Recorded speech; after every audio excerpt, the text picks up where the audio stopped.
You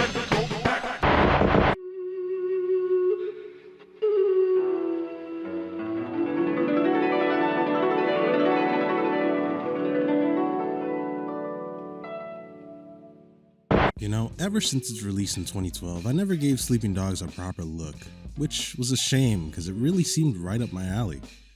An open world crime game set in Hong Kong where you teeter the line of cop and criminal. Oh, say less! But unfortunately, as a child at the time, I couldn't really get my hands on it. On top of that, I was too busy with other games like Saints Row the Third and Batman Arkham City to even remotely have time for another action-adventure romp. So Sleeping Dogs came and went from my memory. Fast forward to mid-2021-ish, I saw various YouTube videos discussing how underrated the game was, so I decided to snatch it up and let it collect digital dust bunnies in my Steam library. Yeah, I'm one of those gamers who makes a bunch of empty video game purchases to only ultimately never play them because I hate money or something. Yeah, I know.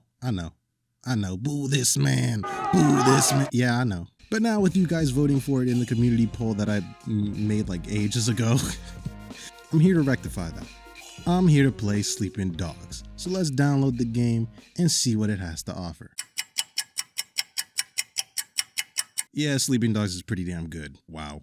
I'm gonna attempt to take a different approach to how I review Sleeping Dogs, as well as other games this time around. Instead of reviewing the game categorically, I'm gonna review the game and its mechanics as they're introduced, so the video could flow easier. Also, if you're a returning subscriber, welcome back to the channel, buddy. I got an announcement for you.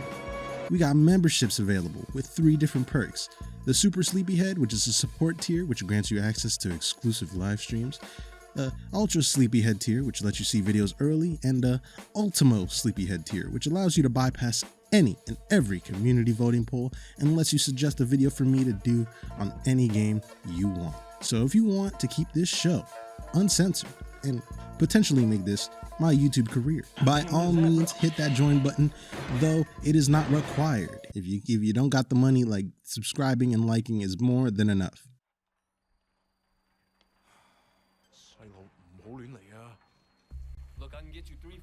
The story of Sleeping Dogs begins with the Hong Kong PD observing a drug deal.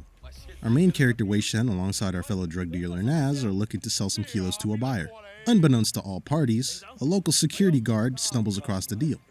Nav tries to prevent the situation from escalating. Wei tries to talk to the buyer out of taking action, until the buyer shreds this innocent security guard with a meat cleaver. This game already starts off hot and establishes our main character and the world he's in the opening scene of the game. It is a brutal depiction of a drug deal gone wrong, and a showcase of our main character without even saying a paragraph. As the Hong Kong police roll in to apprehend everyone involved, Wei and Naz run to try to escape the police as we are introduced to our first form of traversal, freerunning. You can vault, scale, and climb, all with a well-timed push of a button, and it is intense. You bust through doors in force, break through windows, jump through glass ceilings, all in a cinematic and bombastic manner, and it feels satisfying. Makes sense, because you could tell that developers at United Front Games were influenced by a lot of action and crime dramas. I would advise being wary of running into things though. You can latch or climb onto things accidentally if you're not careful. But other than that, the free running is cool. And there are a handful of on-foot chase sequences throughout the game, and they never got stale or boring to me, so that's a plus. In our failed attempt to outrun the cops, we get captured and thrown into a holding cell, where we meet Wei's old pal, Jackie Ma. Hey man, I told you next week, 下個禮拜, okay? Okay? Wait? Wait, Shen? It's Jackie from Old Prosperity, man. Oh shit, Jackie Ma. It is you. I can't fucking believe it. What are you doing here? When did you get back? Well, wait, man, you look like shit. Hey, fuck you. 15 years to do that. We're not kids anymore. Whatever, man. Ask anyone. Jackie Ma still looks good. Jackie Ma is still the same old, but good to see you. What the fuck? They finally deport your ass from the United States? It was mutual. Time I came home anyway. Yeah, lock up. Home sweet home. So what'd they get you on? Nothing that'll stick. Ha! Well, don't let them pin any extra shit on you. Fuckers will try, let me tell you. Once they hear you're from Old Prosperity, happens all the time. Hey, so you still in touch with any of the guys from there? A few, People kind of go their separate ways, but... You remember Winston? He's moved all the way up to Red Pole in the Sun On Ye. I've got a couple of things going with him right now, matter of fact. Huh. Red Pole and the Sun on Ye. Shit, Dog Eyes always said he'd be running that neighborhood. Oh, Dog Eyes is a Red Pole too.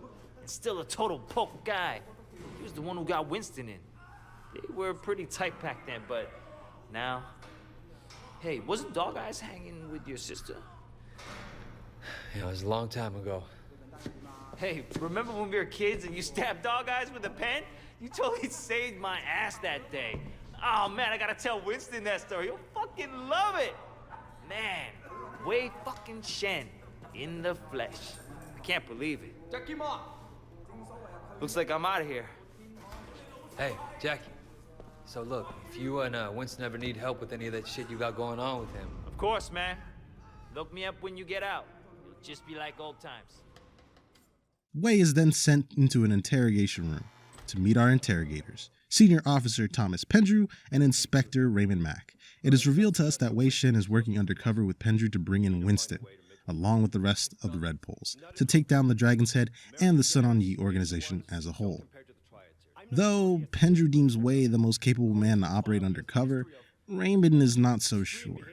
Pendrew assures him that Wei is the right man for the job, and then we are off to meet Jackie to gain more intel and potentially join up with Winston's crew. Jackie tells us that there's beef brewing amongst the Red Poles, specifically between Winston and Dog Eyes. Dog Eyes is described to us as a greedy slimeball scumbag trying to steal a piece of the night market from under Winston, who makes some of his money through his extortion kickbacks in exchange for protection. As we continue to stroll around, Wei and Jackie come across Jumei, Jackie's love interest. She tells Jackie that her parents don't want her to be seen around, and just then, Jackie and Wei are confronted by the thugs that were in the same holding cells, who turn out to be Dog Eyes' men. When Ju threatens to call the police, the head thug insults her, and in her defense, Jackie gets into a fight with the thug, but he quickly throws Jackie over the counter. And now we get a tutorial on combat, and let me tell you, boy, the combat in this game is awesome.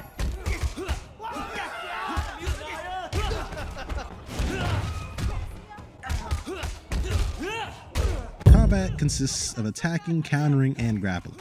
You can do combinations in both grappling and attacking, more of which can be unlocked through a combat skill tree through Jade Statue collectibles. Collect a statue, bring it to the dojo, learn a new move or combo, simple. Some of the combos in this game are brutal, like the leg break, or the arm break, or the Pizza Hut and Taco Bell combo of the leg and the arm break. All of these combos are so cool and really opens up your array of moves. I would describe hand-to-hand combat to be similar to Bully in a lot of ways, which is unironically the game that we're going to be reviewing next. So, look out for that. Like, subscribe, put the notifications on, you know what I'm saying? Wait a minute. The way you obtain moves is similar too.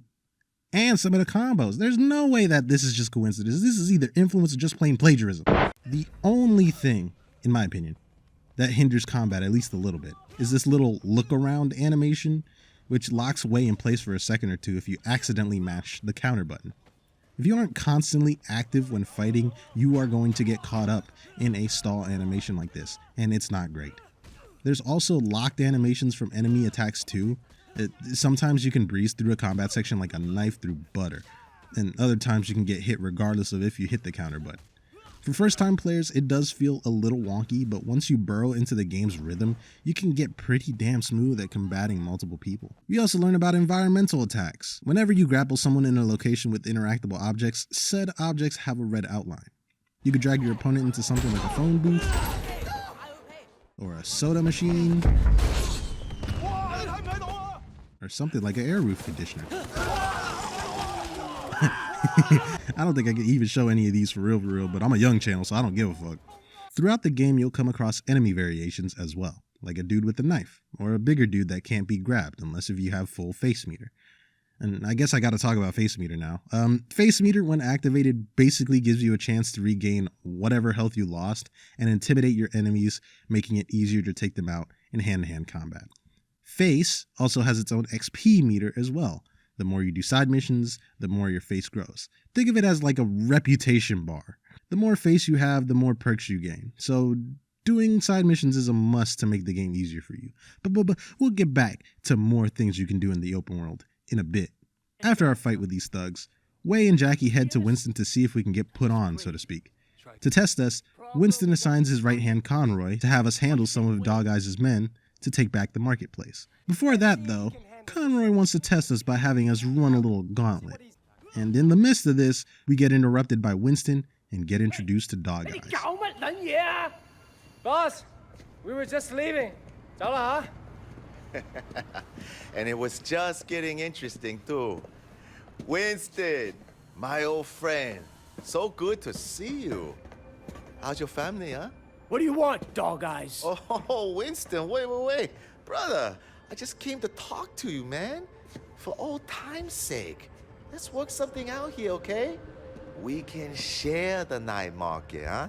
We're both Song Yi, both grown men. We shouldn't be fighting like children. Hey, who's the new blood? It's Wei. You remember Mimi Shen?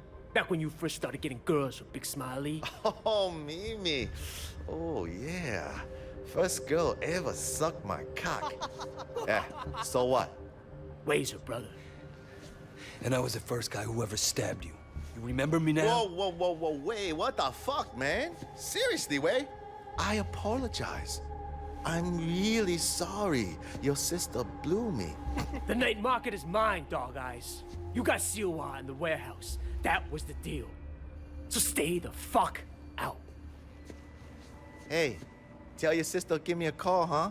I wouldn't mind giving her a mouthful. He hasn't changed. Yeah, he has. He used to be my friend. Jackie, you two go to the night market. You make sure people understand that I'm in control, not Dog Eyes. Got it? Got it, boss. 冇問題. And you fuck up anybody who tries to get in your way. I want to send a fucking message. After taking back the night market for Winston, he tells us that a guy named Ming stopped pushing drugs for us and decided to work under Dog Eyes instead. Knowing this, we go after Ming, take down his cronies, and ultimately have Ming work under us. After chasing Ming goes wrong, though, we get snatched up by the police and get introduced to Inspector Tang, who has now been thrown into the loop of people that know Wei Shen is an undercover operative. Pendrew says we can trust her, Wei is unsure about it considering they just met, and Tang has to accept the fact that she knows. And finally, we're free to explore this little patch of Hong Kong. And the best way to do that is by driving. On the topic of driving, it's pretty good. It's like United Front Games found the middle ground between Grand Theft Auto 4 and Saints Row 2's driving and balanced it out pretty well. It isn't very weighty or too light. It feels kind of right. It feels just right. For a game as action-oriented as this, a more arcadey style of driving makes sense. Car combat is also pretty good too, with being able to ram into cars a few times to make them go flying, unlike in the Saints Row reboot where you love tap a truck, that shit immediately explodes and goes into another dimension. We know the game's bad, alright? I ain't gotta say more about it, but to be honest, I probably might. There's also a shooting mechanic when driving vehicles, where every time you take aim, it slows down time to allow you to take down an enemy's tires, fire rounds into their hoods, or shoot them through the windshields to dispose of them, and it's pretty freaking sweet. United Front Games should be proud that 3 out of the 3 core mechanics so far work so well, even if a little iffy at times. But anyways, driving is cool and all, but what actually does go on in Sleeping Dogs' depiction of Hong Kong? Well, I'm glad you asked, even though you didn't. The open world of Sleeping Dogs is pretty basic, all things considered. It essentially comes in 3 flavors: collectibles, activities, and side missions. Collectibles are gathered to assist Wei throughout the game. Getting your ass beat and losing a lot of health? Well, you can go to various shrines in which getting a handful of them nets you a health boost.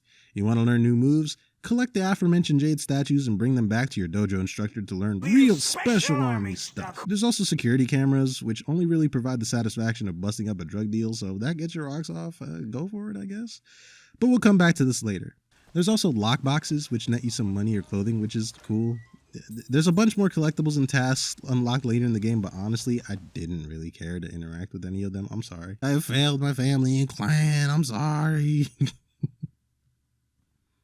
As for activities, there's a good amount of stuff you can do. As you meet girls throughout the story, you can give them a ring on your phone and go on dates, which unlock various collectibles on your map so you can find them easier. But if you're lonely like me, you can play with your cock. And a cockfighting activity, what do you think I was talking about? You can live your Fast and Furious Tokyo Drift ass dreams by taking part in some races like I do. do some karaoke, play mahjong, and compete in street fights. It's some pretty solid stuff. And then there's side missions. A good amount of them are fetch quests, but there are some like Shaolin Showdown that are really good and reward the player with new clothes that sometimes either change your fighting style or hand you a perk, which is pretty neat. I didn't do a lot of these since I've never really cared to gain a lot of face throughout my playthrough, so I apologize to my family and clan and anyone out there that wanted me to 100% complete this game, but I ain't got time, alright? I ain't got time. But back to the story. We head to Officer Tang to handle a case regarding a few minor characters. This introduces us to case missions, which are basically alternative side missions focusing on the cop aspect of Sleeping Dogs. In this section of the game, Wei is checking up on a drug dealer named Ming, who's running low on ketamine. Since we need to get him resupplied, we need to talk to his supplier, Popstar. Popstar won't sell to us because he needs his payment up front for him to supply Ming with that strawberry special K cereal. In order for us to get the stuff, we gotta beat up Popstar's old dealers who got high off of their own supply. We get the money, trade it in for some GameStop rewards points, and head back to Ming with his own supply of strawberry special K cereal. It's the best flavor. Don't freaking at me, all right? It's so good. It's so like the strawberries in the milk. Is so, We head back to Winston, congratulating us on a job well done for handling the night market and the Ming situation. To reward us, we get the opportunity to take over Dog Eyes' bus route racket. To take over the racket, we tag along with Conroy, Jackie, and a few other members of the Water Street Boys to take over. We beat up a few guys, hijack a rival bus, and take over the bus route. After this, we receive another lead on Popstar. This is where we get introduced to drug busts, which have you beat up some goons, hack a security camera, then pinpoint the dealer at your crib. I talked about this before, but in my opinion, this ain't it, Chief. Beating up the goons is fine, hacking is whatever, but always having to travel back to your crib to finish that job is no bueno. It's just tedious, and I refuse to do as many of them as possible because they're always boring to me. After getting the supplier snatched up, Officer Tang calls us to inform of a deal going down with Popstar and a buyer. We head over to the docks to grab some evidence, catch Popstar in the act of killing his buyer, and we send his ass to jail. After we do a few more jobs for Winston, we get called in by Raymond to inform him of the ongoing implosion of the Sun On Yee. Fuck, Raymond, where do I start? There's a civil war brewing in the Sun On Yee. Winston and Dog Eyes escalated practically every day. Don't you read my fucking reports? I mean, you personally. How are you doing? Look, Raymond, I gotta get back. Your state of mind is important, Way. It's important to me, it's important to how you do your job. Fuck you. I do my job just fine. Well, that's for me to decide. You mean Pendrew? Pendrew assigned me as your controller. And listen, Way, Pendrew may not be concerned about you, but I am. I know you have a personal stake here, but this cannot be a vendetta. We're cops. There are rules. You're a cop. I'm an undercover cop. The rules are different. And you're fucking concerned about me? You are an officer of the law, Way, same as me. We are not the same. You understand? We done? Yeah, we're done. Sometime later, we get called into a meeting to discuss the possibility of having another rat within the Sun On Yee. Considering we're both a triad member and a cop in this situation, that doesn't bode well for us. After shifting the blame onto Ming, Winston gets hot-headed and shoots Ming in the head, killing him. And this is where I need to leave a note, alright? Like, if you think this is as violent as it gets in this game, oh boy, you ain't ready. When I say you ain't ready, you ain't ready. Anyways, fast forward to sometime later. We obtain a gun from a girl we met at Club Bam Bam named Tiffany. She explains to us that it belonged to one of Dog Eyes' men. We later inform Raymond of our acquisition and says that Pendrew can use it. We later meet with Pendrew with the gun and are told to take up a firing position to essentially reenact the crime scene, which introduces us to shooting. Shooting feels kinda awkward at times, not gonna lie. It's cool for what it was, sure, but it always felt wonky. Maybe it's too sensitive, dead zone going crazy, maybe it's the fact that I'm on controller, I'm not sure. But I never really liked shooting outside of car combat, and a few of the dramatic sections in the story. During my experience, it just felt floaty to me. I feel like floaty's not the proper word, but it felt very loose, but not too loose. I don't know how to describe it, but it wasn't my thing. And knowing that throughout most of the game you can't even carry a weapon in the open world is just wild to me. But I understand though, because Hong Kong doesn't really allow for guns, just like the UK, so I'm not beefing too heavy with that. But what I did like was the vault mechanic where every time you go into slow motion, every headshot extends the duration of the slow-mo so you can squad wipe everyone in the room in a single vault. It is awesome. But outside of vaulting, shooting is hit or miss, and I prefer hand-to-hand combat over it, surprisingly. After this, Pendrew shows signs of being sus by shooting the dead guy in the car to nab Charlie Peng. Makes both the player and Wei very wary of Pendrew for the time being before he absolutely disappears from the narrative for a while. As the brewing war within the Sun On Yee continues to boil between Winston's Water Street Boys and Dog Eyes' Jade Gang, Winston gets called in by the Dragon's Head, Uncle Po. Winston, nervous, states to Wei that if he gets clipped for whatever's been going down, Wei has to take care of the Water Street Gang. I love how this showcases another layer to Winston. He may come off as this roid rage filled asshole, but it's only because he cares about not only the gang, but his family, who are partially a part of the life he leads. Fast forward a little bit, and things are currently going well, with Wei and Jackie preparing to attend Winston and Peggy's wedding. But before doing so, we go shopping with Peggy to collect various items. A cake, a dress, and some black orchids, which, according to Peggy, ensures that the wedding couple stays together for the rest of their lives. A black orchid at a wedding guarantees that the couple stays together for the rest of their lives. Oh well, Wei, come on. We can go now. I feel the foreshadowing figuratively breathing down my neck right now. Sometime later, Wei gets ready for the wedding, getting his ordered tuxedo, and heads to the banquet hall, where we meet Winston, Peggy, and Uncle Po before we head inside. Winston stops us from heading in to ask us to get some wine from his car, and then this happens.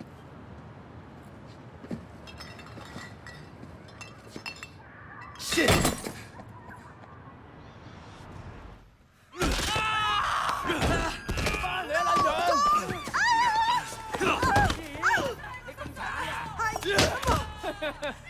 Stay down, bitch!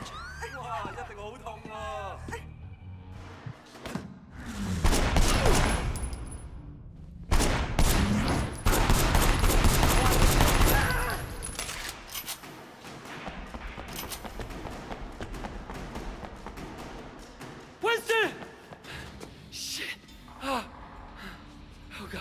Peggy. Wait. Get Peggy out of here. She doesn't deserve this. Winston. Winston. Fuck. Oh, shit. Peggy.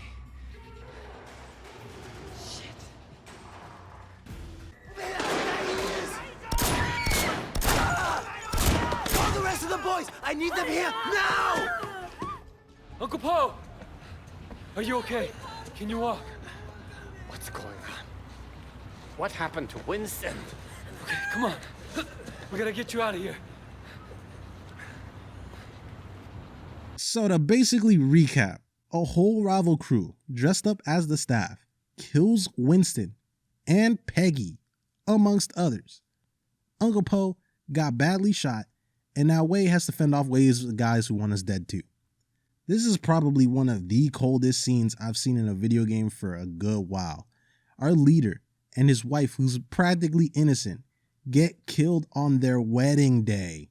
That's probably on par with Carlo's death in Saints Row 2, and I think the only other instance I've ever seen something like this similar happen was also in Grand Theft Auto 4. As we lead Uncle Po to the hospital, we get called in by Raymond to provide a report on what's going on amongst the Sun On Yee.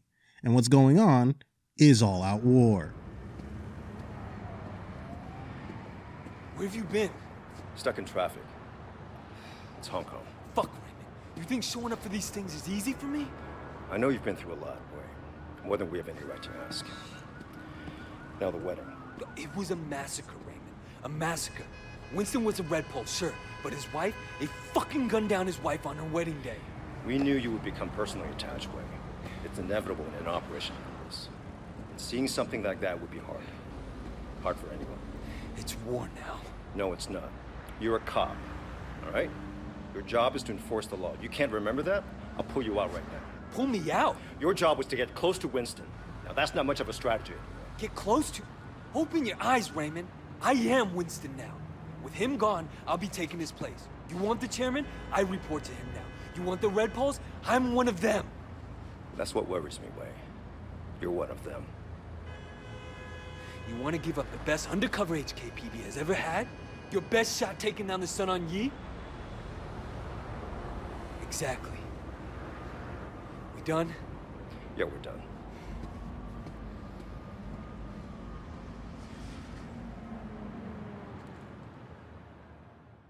We're headed to Mrs. Chu's restaurant to let her know that we eyeballed one of the guys that were a part of the massacre.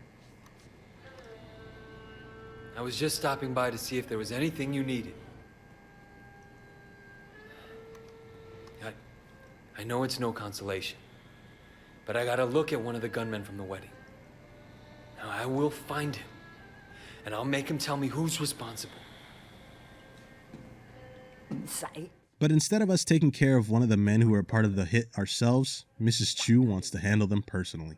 We come to find out it's a guy by the name of Johnny Ratface, who, according to the wiki, is a head enforcer for Dog Eyes' Jade Gang. Considering the Water Street Boys were meddling in Dog Eyes' operations with seemingly little pushback, it makes sense that the Jade Gang would retaliate in such a way. We head over to find Ratface, snatch him up, and drive him back to Mrs. Chu for her to get information for us and revenge for her fallen son.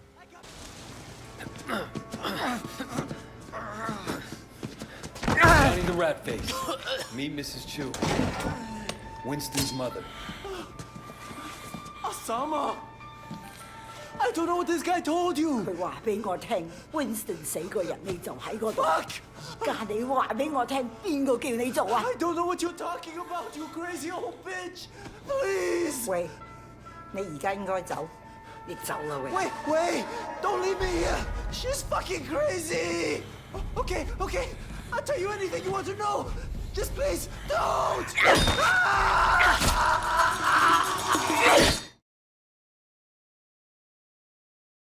We later head to Club Bam Bam for the time being to discuss finding out who was behind the attack when we get introduced to Ponytail, an enforcer for another Red Pole group under Big Smile Lee, who offers the option to surrender the cut that goes to Winston to Big Smile Lee.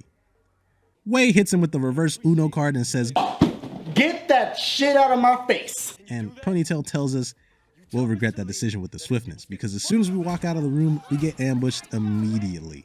After a gigantic war that drives us out of Club Bam Bam and across the city, we tail after Ponytail, pun intended, until we beat him up trying to get answers. But Ponytail gets the leg up on us and runs away as the cops roll in. As we're running away from the law, we run up to a limo that's calling us into the back seat, which introduces us to another Red Pole in Broken Nose Jang. Change your tone, shit. Miss Yang is a red pole. She just saved your life. Miss Jang? Broken Nose Jang? My apologies, Madame Red Pole. Why'd you bring me out here? I have heard a lot about you, Wei Shen. I will get to the point. You must realize that you cannot stand against Big Smile Lee alone. That's what everyone tells me. Roland Ho said I'd need other bosses to support me. Indeed. Nah, I believe in harmony, balance, peace, and I don't mind spilling a little blood to achieve it. With Uncle Po in the hospital, there's much uncertainty in the Sun On Yi. If he recovers, we will both be stable and strong. But if he dies? The 18K presents a very real threat. We cannot afford to appear weak. We will need to elect a new chairman quickly. You, for instance. Ah, Big Smile Lee represents a step backwards for the Sun On Yi.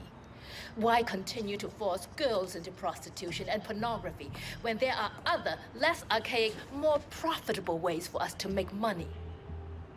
I have very different ideas about our future. I want to take the Sun On Yi forward, but it would be unwise even for me to stand against Big Smile Lee unaided, which brings me to you. Nah, we both appear to have the same problem, Wei Shen, and the opportunity to benefit if we work together. So it seems. I have my own reasons for hating Big Smile Lee's operation. Now, if you stand against him, you can count on me. Good. We will talk soon. 早唞啦吓，Wei Shen.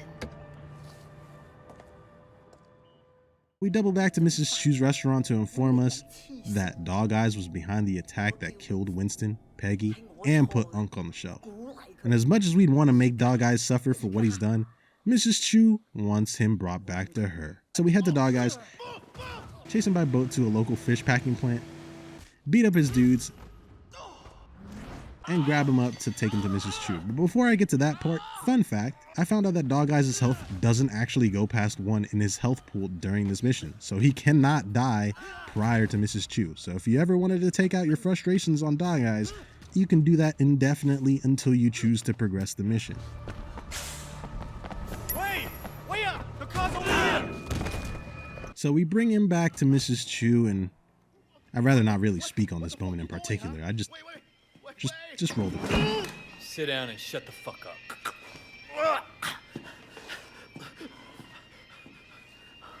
Jesus, I haven't been here in fucking years. Sammy 啊，我為咗你一路開住個廚房，你睇，我留埋啲骨喺裏面，你中意噶嘛？係咪啊 It's cool, Mrs. Chu. I already ate. 你同我食晒佢，食咗佢。Wait, hey, what the fuck are you doing? I'm not fucking hungry. Sammy，你避下我面，我特登為你做噶，唔使驚。唔係淨係你一個人，你個朋友 Johnny 啊，老鼠仔佢都喺呢度喎。What the fuck? He's crazy. 佢而家就係湯裏面，或者我將你放喺煲湯裏面。Wait, if you have a problem with me, then let's sort it out ourselves, okay? We don't need to bring her into this. Sorry. It's nothing personal. Just business. Oh, God. I'm sorry, please. Stop. Later at the hospital, Poe has asked for a meeting with various members of the Sun On Yee to not only initiate Wei into becoming a Red Pole himself, but to have a temporary leader for the Sun On Yee. For us to be initiated as a Red Pole, we get tasked with taking out a drug dealer who deals to kids. We agree. Poe then looks to his advisor to see if he'd be interested in becoming leader, but he turns it down. Big Smile Lee tries to speak up, but gets interrupted by Broken Nose Jang to suggest Tu Chin Sao to be the temporary leader, causing further blood to boil between Big Smile Lee and Broken Nose Jang. We meet up with Jackie at a massage parlor to share the big news and inform him that he's a member of the Sun On Yee, and Wei is officially a Red Pole after we complete the task of handling the drug pusher. We head over to where the guy is located, beat some of his goons, tussle in trying to take him down, but as he gets the upper hand, Jackie shoots him in the head, killing for the first time in his life. And this really deeply affects Jackie, making him question whether or not he wants to even be a part of the gang throughout the rest of the narrative. Honestly, most of the following slump in this story is kind of unnecessary, so I'm just gonna breeze past it. Cool. Jackie wants to rob some jewels from the 18K to take his mind off of killing a dude, we do it. Jackie gets caught, we save him. We get informed that Poe is attacked at the hospital by the 18K, so Wei and Ricky fend them off. Some sleazebag named Sonny asks us to meet with a record producer named King. We get together with some girls, have a good time. Ricky asks us to pick up his girlfriend, Vivian, and her friend Sandra. We get caught up in a race and win. Jang asks us to fuck with Tu Chin Sao by making him believe that ghosts are haunting him. Sonny asks us to spy on Vivian and Ricky and get blackmailed just in case Vivian wants to leave his management company. And obviously we don't follow through because we're not assholes. And line up Sonny for the fall instead. All right, we're caught up. All right, cool. Like a lot of these missions, like that whole block of missions kind of ruined the narrative for me. I honestly was more hooked by the stuff revolving around Jang and Big Smile Lee at this point, so when I was hit with this set of missions right before the end, it was really hard for me to care about the main campaign. But after all this, it really picks up again, so we'll just get back on that. Word spreads that Uncle Poe died in the hospital, so we pick Jackie up to prep for the funeral. As we press F to pay respects, the 18K come mocking our fallen leader, as well as Pendrew and the police to arrest Sonny. Pendrew says that anyone who stays behind gets what's coming to them, which really hammers home that Pendrew is a self-righteous bastard, and thus a war commences. We push back the 18K with the help of a grenade launcher to make them retreat. Then we regroup with Big Smile Lee, furious at the rest of us for even considering an election for the new head leader of the Sun On Yee. To prevent us from being part of the election, Big Smile Lee makes an effort to wage war with the Water Street Boys to try to kill Wei so he could be leader. We push back against his crew at Mrs. Chu's noodle shop and through the back alleys alongside Conroy. We survive the ambush and the cops, and we try to contact Jackie to no avail, realizing that Lee is coming after everyone. So we head to Ricky's to have our back, and then later meet with Raymond discussing the potentiality of Pendrew ratting us out as a cop.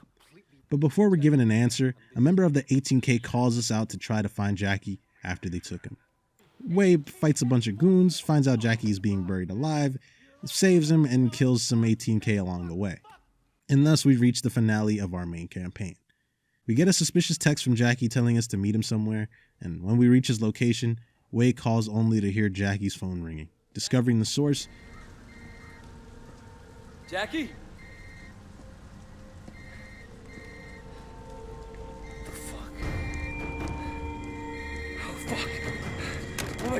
Jackie! Ah, fuck! Jackie! Ah! He finds Jackie's gutted corpse. This scene is so heartbreaking because Jackie's been with us the whole way through and tagged along in our adventures, but now he's dead. But before Wei could uncuff Jackie, he gets captured by Mr. Tong, an enforcer for Big Smile Lee. After getting tortured and freeing ourselves, we mow down literally anyone and everyone in our way, and as we reach the sauna and defeat more guys, we encounter Mr. Tong in a fight. We defeat Tong and finally set our sights on Big Smile Lee. We defeat some goons, fight our way to his location in a dope firefight, kill Ponytail, and then we come across Lee and he shoots us in the shoulder with a shotgun. Clearly, we're too pissed off for that shit to kill us, so we run after him, jump on his boat, and crash into a boat gas station? Okay. Then we finally get our hands on him. We proceed to give him the beats, then chuck his ass into an ice chipper to finish him.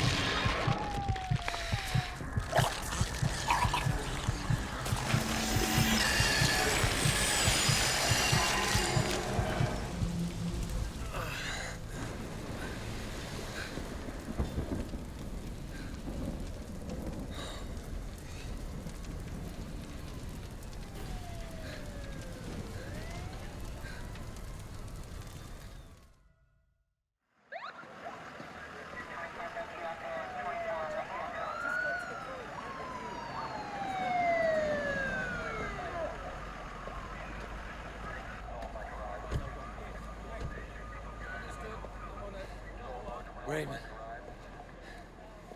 Hey, easy there, Wei. This man is in my custody.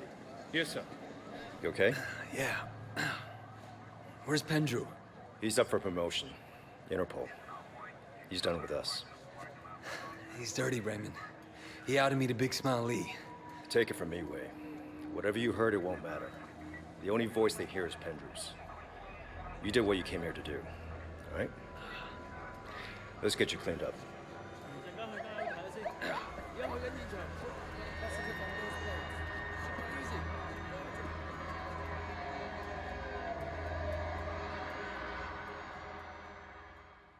So to recap, we climb the ranks of the Sun On Yi to take out Dog Eyes, get sold out by Pendrew, and kill Big Smile Lee. But Pendrew seems to be the final loose end. Until Jang gives us an info that would put away Pendrew for life. Jay? What the fuck?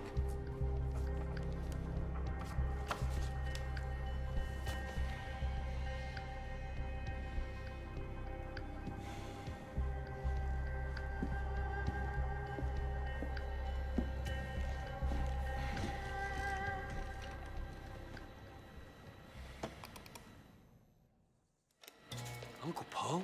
Pendrew? What the hell? Superintendent Pendrew, I'm surprised to see you. You're the one who chased my boys away? Po, you know why I'm here. I can imagine all sorts of reasons. I'm sure you will tell me. I'm moving on to greener pastures, but not without taking care of some unfinished business with you and Sonny first. We had a deal, did we not, Pendrew? I gave you the 3 Tigers. It made your career. And I let you and Sonny continue operating. A sacrifice you were willing to make. At the time. I'm putting Sonny away, and with you gone, I'll finish this once and for all.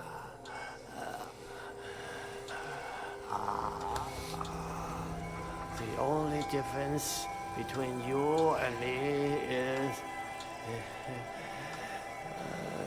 I know what I am.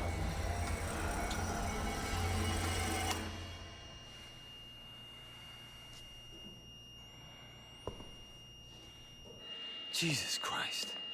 Pendrew, I've got you, you son of a bitch.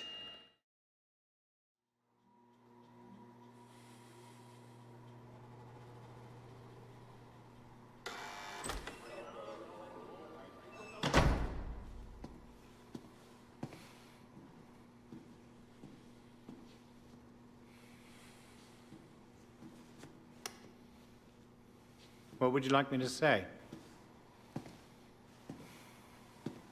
Whatever I did, I made Hong Kong a better place. I served the greater good. But you You let them get to you. You abandoned your duty, officer, and became one of them. You deserve to be handed over to Big Smile Lee. Did I? We meet with our betrayer, then hit him with the biggest reverse Uno card in human existence, with the evidence of him killing Uncle Po caught in 4K. Got your ass. Inspector, Officer? I just wanted to say thanks For what? It's me who should for be... helping me close cases, do something I could feel good about. Hell, for helping me stay sane. My pleasure.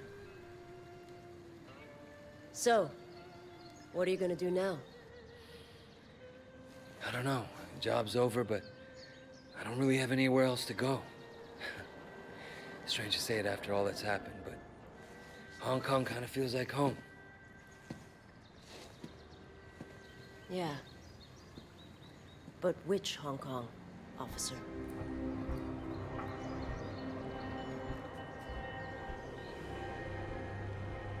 And what about Wei Shen? He proved himself to be loyal to me, one way or the other. And isn't that what really matters? Leave him be. Yes, I'm Jay. Drive.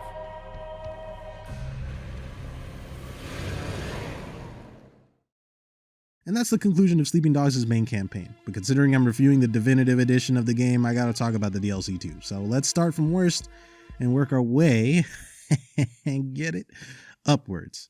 The Year of the Snake is terrible. There's nothing really new added to Sleeping Dogs for gameplay, it goes on for way too long and there's barely a story there. Defeating a cult by taking out all their bombs, shooting a bunch of dudes, and tracking down their cult leaders, all that is in this DLC, and nothing else. Then there's Nightmare on North Point, which is okay. It acts as United Front's version of Undead Nightmare from Red Dead Redemption 1, which where you fight demons and ghosts of your past to save Not Ping from a former Triad member named Smiley Cat. It's a solid DLC, nothing bad, but nothing extraordinary either. You get a few new enemy types, some cool weapons, and the fact that it includes main characters from the main campaign too is a slight bonus. Good DLC, would probably play again. And finally, we have my personal favorite DLC campaign, the Zodiac Tournament. It was so fun going through this 60s, 70s inspired kung fu flick of a DLC, fighting on an island against other competitors, a few light twists here and there, and the fact that it was short and sweet, clocking in at a roughly 40 minutes, unlike the others, was really good. It didn't overstay its welcome. For me, the DLC as a whole was a mixed bag, but 2 out of 3 DLCs ain't bad.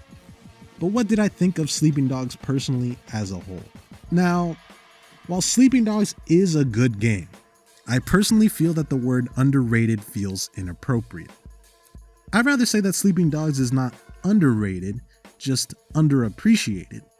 It didn't sell well enough to garner a sequel. Hell, its online counterpart Triad Wars didn't even get off the ground, and considering the competition, Sleeping Dogs was going to get squashed between a giant like Grand Theft Auto and its little brother Saints Row. Not to mention that its story could have had a lot more ambition with its choices between being either a cop or a triad, which would have had a lot more replay value to it. I don't know, man. Alternative endings, dialogue choices which switch up the narrative. I feel like that's such a missed opportunity in my opinion. Not to mention some chunks of the story not really going anywhere, and like the whole Ricky thing. Even the stuff with Raymond, you'd think it would like culminate into like this big gigantic argument, but nothing ever happens. Hell, what about Officer Tang? She talks to you for like what, a couple missions, and then she immediately dips. Like you could have literally gave the Raymond character to her. I feel like one of the criticisms, I don't know if it's valid or not, but y'all can decide in the comments, but I think that there's too many characters. Like you meet like a shit ton of characters. Like there's Pendrew, there's Raymond, there's Tang, there's Wei, there's Jackie, there's Winston, there's Conroy, there's Dog Eyes, there's Ponytail, there's so many characters. Like this story did not need to have this many characters. I'm sorry. Like you could cut all the characters in half, and I felt like you would have had a more concise story. I had fun with Sleeping Dogs. It was cool. It was really cool. But I feel like the ratings that a lot of people give it, which are like 7s, 8s, is very fair. Is a very fair rating. So that's why I deem it underappreciated, because it was still a pretty good game. It just wasn't looked at by everyone. So, you know, if you're on the fence about buying this game, by all means go buy it. At least play it once. You will not regret it. But yeah, what do you think about Sleeping Dogs? Did you like it? Did you hate it? Leave something in the comment section down below. And I'll see you guys next time for that bully video, you know what I'm saying?